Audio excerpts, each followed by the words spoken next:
Assalamualaikum dan salam Sarawak Maju Makmur bersama saya Majidah Hamdan. Berita utama, Sarawak kini berada di landasan yang tepat dalam usaha mencapai sasaran pendapatan purata isi rumah sehingga RM15,000 sebulan ke arah mencapai status negeri maju menjelang 2030.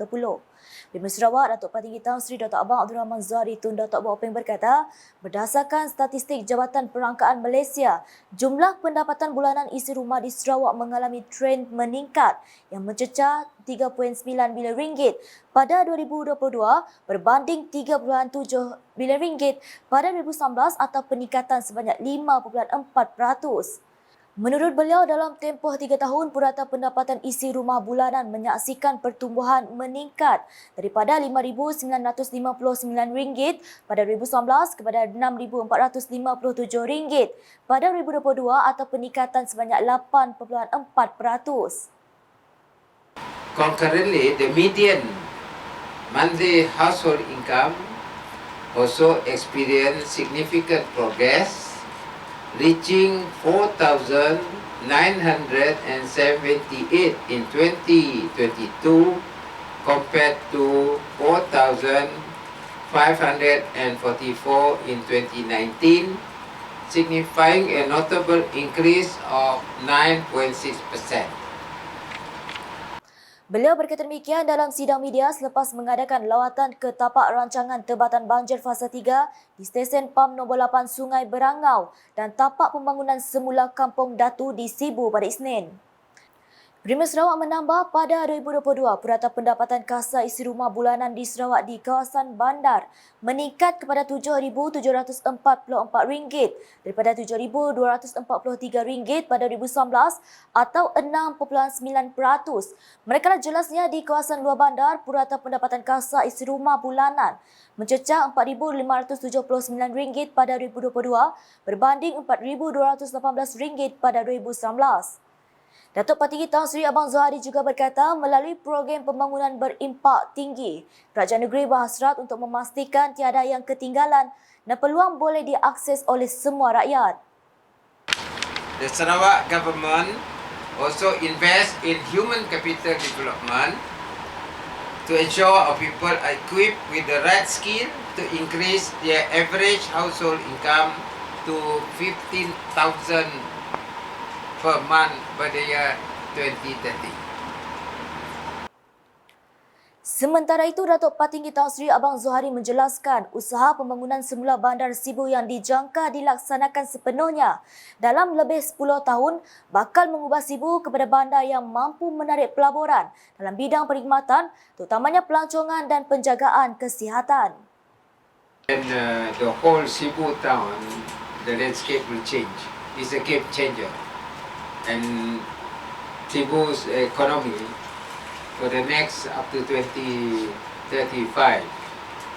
will be propelled or moved by construction industry.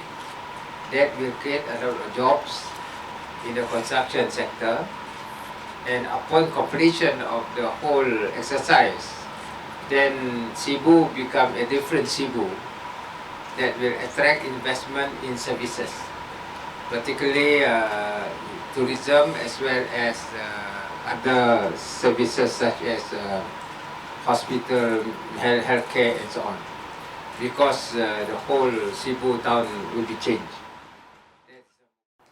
Manakala mengenai lawatan tersebut, Datuk Patinggi Tan Sri Abang Zuhari telah meninjau tapak projek dan rumah contoh di Kampung Datu Baru yang merupakan sebahagian daripada komponen projek pembangunan semula Kampung Datu.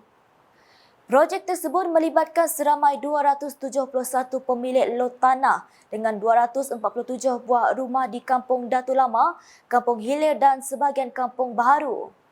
Sehingga Julai 2023, 290 unit rumah telah siap sepenuhnya. Terdahulu, Premier Sarawak turun mengadakan lawatan ke tapak projek rancangan Tebatan Banjir Sibu Fasa 3 di stesen PAM nombor 8 Sungai Berangau. Projek yang bermula pada 7 Mei 2018 itu dijangka siap pada 14 September 2023 dengan kemajuan fizikal semasa 97.5%.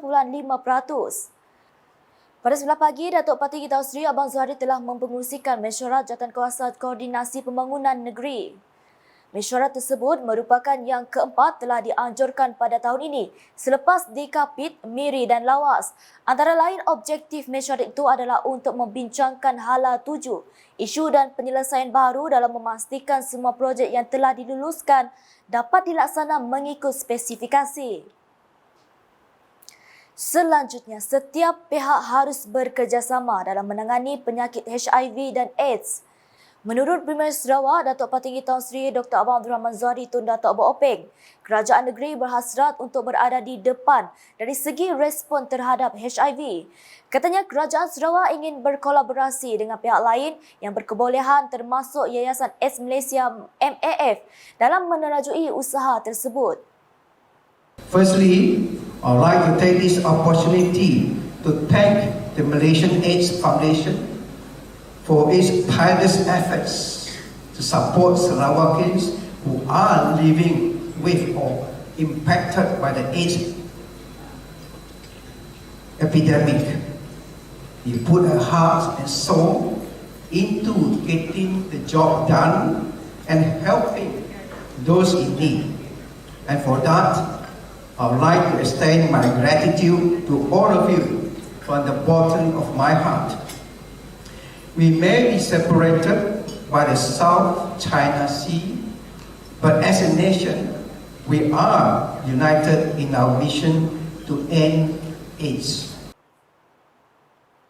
Beliau berkata demikian melalui teks ucapan yang dibacakan oleh Timbalan Menteri Pelancongan, Industri Kreatif dan Seni Persembahan Sarawak Datuk Sebastian Ting Chiyu pada program MAF Miri Gala 2023 Charity Dinner di Miri pada Ahad.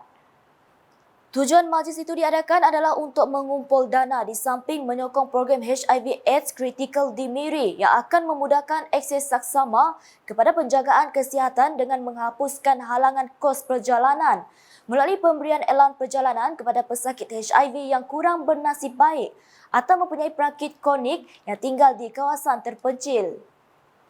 Dalam pada itu, MAF berjaya mengumpul dana sebanyak RM923,000 pada malam tersebut.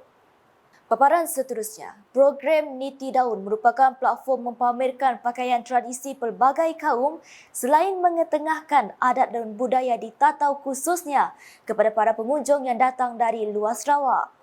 Menteri di Jabatan Premier Sarawak merangkap Ahli Dewan Undangan Negeri Adun Kakus Datuk John Sikitaya berkata, sepanjang 16 hari Pesta Tatau diadakan, terdapat 45 program telah diadakan dan salah satu daripadanya adalah Niti Daun.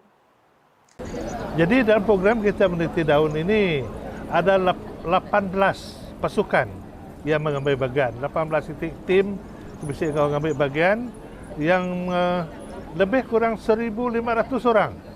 Lebih 1,500 ikut bala ke datai mengawak mengambil niti daun tu.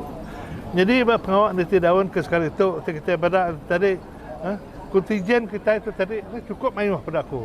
Cukup ngemuas kati, cukup gagal pelabak aku bala laban ditih ke tahun 2022 kembali kita untuk tim penmayuh lebih 18 titik lalu pihak megak orang yang ambil bagian hanya lebih 1,500. Beliau berkata demikian semasa ditemui media selepas menyempurnakan program Niti Daun sebenar Pesta Tatau 2023 di pentas utama Pesta Tatau pada Ahad. Dalam pada itu, acara Niti Daun ini disertai oleh agensi kerajaan, badan bukan kerajaan NGO serta orang awam. Johan dimenangi Persatuan Peminat Main Asal Ibad Bintulu, Pemanis dan Akademi Main Asal Dayak Bintulu yang membawa pulang hadiah wang tunai sebanyak RM3,000. Nahai Johan disandang oleh Bagatan Pungen yang mewakili etnik Bagatan sekaligus membawa pulang wang tunai RM2,000. Tempat ketiga pula dirangkul oleh Kuala Tatau Bersatu yang membawa pulang RM1,000. Acara Niti Daun ini turut disaksikan sekitar 3,000 pengunjung di sepanjang 3.5 km perarakan yang bermula dari Pasar Baru ke pentas utama Pesta Tatau. Keperkembangan seterusnya, Karnival Kesihatan Komuniti Sibuti telah dirangka untuk menggalakkan masyarakat dan komuniti setempat menjalankan saringan kesihatan secara berkala.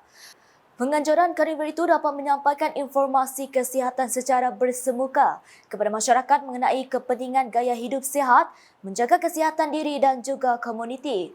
Timbalan Menteri Kesihatan merangkap Ahli Parlimen Sibuti Lukan Isman Awang Sauni berkata, kesedaran penyakit-penyakit tidak berjangkit dan pentingnya pencegahan dapat disampaikan secara lebih dekat melalui penganjuran karnival berkenaan. Pagi ini kita menganjurkan Karnival Kesihatan Komuniti Sibuti yang dianjurkan oleh Jabatan Kesihatan Negeri Sarawak dan juga diselaraskan oleh Pejabat Kesihatan Bahagian Miri. Dan juga pada pagi ini kita menjalankan saringan kesihatan dan juga saringan pergigian bersertakan dengan kerjasama LPPKN membuat saringan mammogram dan juga kanser cervix. Kita turut bekerjasama dengan PDRM dan KPJ yang membuka MOVE untuk program-program memperkasakan aktiviti agensi tersebut. Beliau berkata demikian semasa merasmikan Karnival Kesihatan Komuniti Sibuti Maitah Berdudun Sihat di Sibuti, anjuran Pejabat Kesihatan Bahagian Miri di Dewan Masyarakat Berkenu di Subis pada Ahad. Objektif utama penganjuran karnival ini adalah untuk membuka peluang kepada komuniti setempat untuk mendapatkan saringan kesihatan serta mengukuhkan kesedaran kesihatan dalam pembudayaan hidup sihat di kalangan penduduk sekitar daerah Subis. Karnival itu bermula pada jam 8 pagi hingga 2 petang di mana pelbagai pameran saringan kesihatan dan juga kaunter perkhidmatan turut disediakan untuk kemudahan penduduk sekitar. Sekian edisi tengah hari bersama saya Majidah Hamdan. Berita berlanjut boleh didapati di semua platform media sosial UKAS termasuk portal ukas.sarawak.gov dan UKAS channel di YouTube. Sebelum mengakhiri Buletin UKAS edisi tengah hari ini, saksikan suasana acara Niti Daun Sempena Pesta Tatau 2023 di pentas utama Pesta Tatau pada Ahad. #Saluran Informasi Rakyat. Salam UKAS.